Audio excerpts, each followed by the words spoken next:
સુરતના અમરોલી વિસ્તારમાં રહેતી એક મહિલાને ઓનલાઈન સોશિયલ મીડિયા પ્લેટફોર્મ પર એક યુવક બ્લેકમેલ કરતો હતો, જેનાથી કંટાળી યુવતીએ આપઘાત કરવાનો પ્રયાસ કર્યો હતો। જોકે આ ઘટનામાં છત્તીસગઢથી પોલીસે આરોપીની ધરપકડ કરી છે।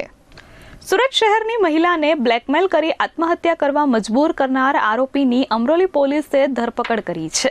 પકડાયેલ આરોપીનું નામ મંટુ કુમાર ઉર્ફે અર્જુન રામનાથ ઉપાધ્યાય છે, જે મૂળ બિહારનો રહેવાસી છે। આરોપી છેલ્લા 4 મહિનાથી ઇન્સ્ટાગ્રામ દ્વારા સંપર્ક કરી મહિલાના અંગત વિડીયો બનાવી રહ્યો હતો। મહિલાએ વાત કરવાની ના પાડતા આરોપી તેના વિડીયો વાયરલ કરવાની ધમકી આપી બ્લેકમેલ કરતો હતો। આરોપીએ પીડિત મહિલાના પતિને પણ મારી નાખવાની ધમકી આપી હતી। પોલીસે ગંભીરતાથી નોંધ લઈ વિવિધ કલમો હેઠળ ગુનો રજીસ્ટર કર્યો હતો। આરોપી સતત લોકેશન બદલતો હોવાથી પોલીસની ટીમે 2700 કિલોમીટર જેટલું લાંબુ અંતર કાપ્યું હતું। તકનીકી વર્કઆઉટ અને હ્યુમન સોર્સિસના આધારે આરોપીને છત્તીસગઢના તેલીબંદા વિસ્તારમાંથી ઝડપી પાડવામાં પોલીસને સફળતા મળી છે। પીડિત મહિલા હતાશ થઈ આપઘાતનું પગલું ભરવા જતી હતી, જોકે પોલીસે સમયસર બચાવી તેનું કાઉન્સેલિંગ કર્યું હતું અને આખો મામલો બહાર આવ્યો હતો। જે રીતે આપણને આપ સૌને ખ્યાલ છે કે સુરત શહેર પોલીસ માનનીય પોલીસ કમિશનર શ્રી અનુપમસિંહ ગેહલોત સરના માર્ગદર્શન હેઠળ નબળા વર્ગ પ્રત્યે અને સ્ત્રી અને બાળકો પ્રત્યે ખૂબ સંવેદનશીલ છે અને તેમને પડતા કોઈ પણ પ્રશ્નો માટે હંમેશા જાગૃત રહે છે।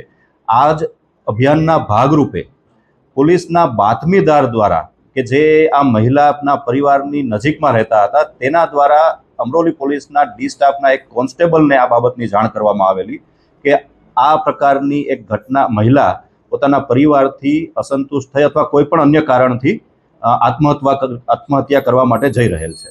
એ બાબતની તપાસ હાલમાં ચાલુ છે। આરોપીને બિહાર અને છત્તીસગઢ ખાતેથી સુરતમાં હાલમાં લાવવામાં આવેલ છે અને તેની અટકાયત કરી આગળની પૂછપરછ ચાલુ છે। આ એક ખૂબ જ ચોંકાવનારો કિસ્સો પણ કહી શકાય અને આ બાબતમાં તમામ લોકોએ, ખાસ કરીને મહિલાઓ તથા બાળકોએ પણ ખૂબ સાવચેતી રૂપ સોશિયલ મીડિયાનો ઉપયોગ કરવો જરૂરી છે। તે અંગે પણ આ કિસ્સો એક ધ્યાનાકર્ષક કહી શકાય, કેમ કે અજાણ્યા વ્યક્તિ સાથે ટેલિફોન પર આ પ્રકારની માગણીને વશ થઈ અને તેની માગણી પૂરી કરીને ટેલિફોન પર, ખાસ કરીને સોશિયલ મીડિયા પર આ પ્રકારે વાત કરવી અને વિડીયો કોલ પર વાત કરવી, તેનો ખૂબ ગંભીર પરિણામ આવી શકે છે। તે પણ આ કિસ્સા દ્વારા જાણી શકાય છે। Bureau report S24 news, Surat.